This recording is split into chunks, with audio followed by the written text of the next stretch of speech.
Hi friends, எல்லோரும் நல்லா இருக்கீங்கன்னு நினைக்கிறேன். நானும் நல்லா இருக்கேன். ஹாப்பியாக இருங்க. இன்றைக்கி நம்ம வீட்டில் லஞ்சு மதியம் என்ன செய்ய போகிறோன்னு பார்க்கலாம் வாங்க. இன்றைக்கி மதியம் லஞ்சு நம்மளுக்கு இன்றைக்கி நான் காரக்குழம்பு வைக்க போகிறேன். காரக்குழம்புக்கு தேவையான பொருட்கள் கத்திரிக்காய், முருங்கைக்காய், உருளைக்கிழங்கு 3 காயும் மிக்ஸ் பண்ணியிருக்கேன். ஒரு 300 கிராம் மாதிரி காய்கறி, அப்புறம் காராமணி பச்சை காராமணியும் போட்டுக்கலாம், இல்லை நீங்கள் ஊற வச்சும் சேர்த்துக்கலாம். காஞ்ச காராமணியை ஊற வச்சும் சேர்த்துக்கலாம். எனக்கு பச்சை கிடச்சிச்சு, நான் பச்சை வச்சுருக்கேன். அப்போ ஒரு 100 கிராம் சின்ன வெங்காயம், ஒரு 2 மீடியம் சைஸ் தக்காளி, கொஞ்சம் கொத்தமல்லி, கருவேப்பிலை, 4 பச்சை மிளகாய், அப்புறம் தேங்காய் ஒரு 5 ஸ்பூனு. இதில் தேங்காயில் வெங்காயமும் பூண்டும் போட்டு அரைச்சி வச்சுருக்கேன்.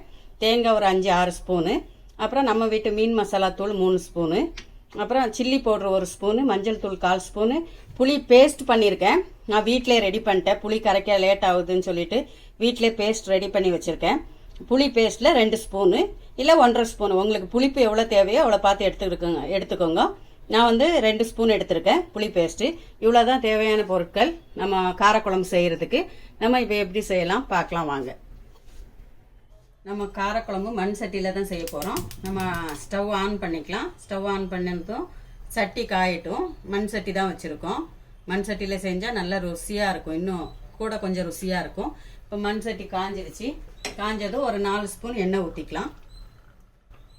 4 ஸ்பூன் எண்ணெய் ஊற்றிக்கலாம். எண்ணெய் காஞ்சதும் நம்ம கொஞ்சம் வெந்தயம் போட்டுருக்கலாம். ஒரு 1/4 ஸ்பூன் வெந்தயம், ஒரு 1/4 ஸ்பூன் ஜீரகம். இது நல்லா வெடிக்கணும். வெந்தயமும் ஜீரகமும் நல்லா பொரியணும். எண்ணெயில் பொரியட்டும். பொரிஞ்சிட்டு இருக்கு பாருங்க.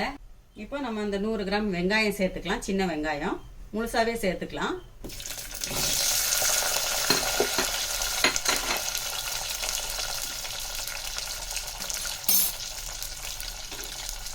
இப்போ ஒரு 4 பச்சை மிளகாய் சேர்த்துக்கலாம். சும்மா கீறிட்டு சேர்த்துக்கலாம். இப்போ கருவேப்பிலை சேர்த்துக்கலாம். இது நல்லா ஃப்ரை ஆகணும். வெங்காயம் நல்லா ஃப்ரை ஆகிறதுக்கு உப்பு போட்டுக்கலாம்.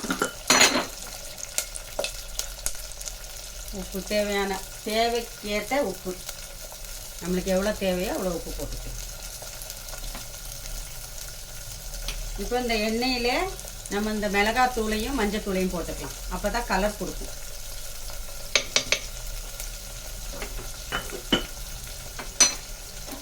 இப்போ இந்த எண்ணெயில் ஃப்ரை ஆகணும். நல்லா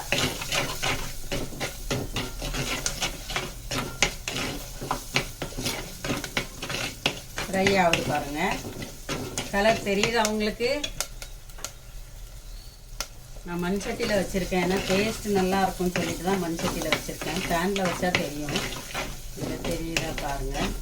நல்ல சுவையாக இருக்கும், சூப்பராக இருக்கும். எங்கள் திருநெல்வேலி புளிக்குழம்புன்னு சொல்லுவாங்க எங்கள் திருநெல்வேலியில்.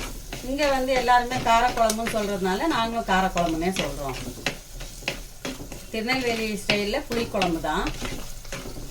நம்ம இருக்கிற இடத்துல ஸ்டைலில் காரக்குழம்பு நம்ம சொல்லிக்கிறோம். ஆனால் காரக்குழம்பு தான். இப்போ காரக்குழம்பு புளிக்குழம்பு ரெண்டுமே ஒன்று தான். அதை தான் செய்ய போகிறோம். இப்போ நம்ம 2 மீடியம் சைஸ் தக்காளி சேர்த்துக்கலாம். தக்காளி நல்லா வதங்கணும்.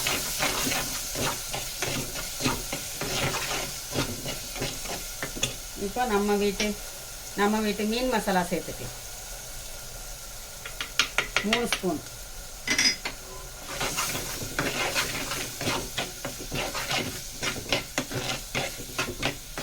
இது நல்லா வதங்கின பிறகு நம்ம இந்த கத்திரிக்காய், முருங்கைக்காய் சேர்த்துக்கலாம். காய் சேர்த்துக்கலாம். கத்திரிக்காய், முருங்கைக்காய், உருளைக்கிழங்கு, இந்த 3 காய் தான் சேர்க்கணும். வேறு எந்த காயும் சூட் ஆகாது. வெண்டைக்காய் செய்யணும்னா வெண்டைக்காய் தனியாக தான் காரக்குழம்பு செய்யணும். இப்போ இதை நல்லா கிளறிக்கலாம். இப்போ நம்ம புளி சேர்த்துக்கலாம். நம்ம புளி பேஸ்ட்டு 2 ஸ்பூன் வச்சுக்கிட்டு புளி பேஸ்ட் சேர்த்துக்கலாம். இப்போ இந்த காராமணியும் சேர்த்துக்கலாம்.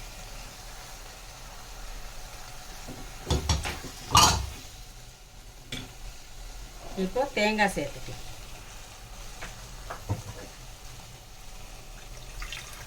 தேங்காய் கூட காய் வேகிறதுக்கு ஒரு 2 பவுல் தண்ணி சேர்த்துக்கலாம். தேங்காய் சேர்த்த பவுலில் 2 பவுல் தண்ணி சேர்த்துக்கலாம்.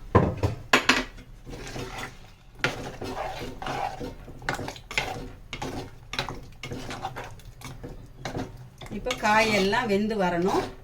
வேக கொஞ்சம் டைம் எடுக்கும். நம்ம வெந்த பிறகு பார்க்கலாம். காய் வெந்துருச்சான்னு பார்க்கலாம். காய் ஒரு வாட்டி கிளறி விட்டுக்கணும். காய் வெந்துருச்சான்னு பார்க்கணும். தண்ணி இல்லைன்னா காய்க்கு தண்ணி இல்லாமல் அடி பிடிச்சிரும். அப்போ இடையில ஒரு வாட்டி கிண்டி விட்டுட்டு நம்ம தண்ணி தேவைப்பட்டால் தண்ணி ஊற்றிக்கலாம். இல்லைன்னா காய் வேகிற வரைக்கும் வெயிட் பண்ணணும். காய் வெந்துருச்சான்னு பார்க்கலாம். இன்னும் காய் வேகலை. காய் இன்னும் வேகலை. இன்னும் வேகணும். நான் பக்கத்தில் கீரை பொரியல் செய்கிறேன். இன்றைக்கி எங்கள் வீட்டில் காரக்குழம்பும் கீரை பொரியல் தான். உங்களுக்கு ஏற்கனவே நான் கீரை பொரியல் செஞ்சு காட்டியிருக்கேன். அதனால தான் அதை காட்டலை. கீரை பொரியல் செஞ்சிட்ருக்கேன். காய் வெந்துருச்சான்னு பார்க்கலாம். பாருங்க, நல்லா கிண்டி பார்க்கணும். காய் வெந்துச்சா? காய் வெந்துடுச்சு. நம்மளுக்கு காய் வெந்துருச்சுன்னா நம்ம ஸ்டவ் ஆஃப் பண்ணிக்கலாம். காய் வெந்துருச்சு, ஸ்டவ் ஆஃப் பண்ணிக்கலாம்.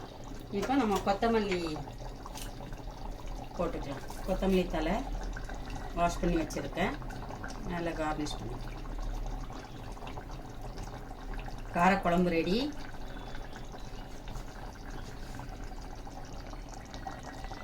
காரக்குழம்பு ரெடி ஆயிடுச்சு பாருங்க.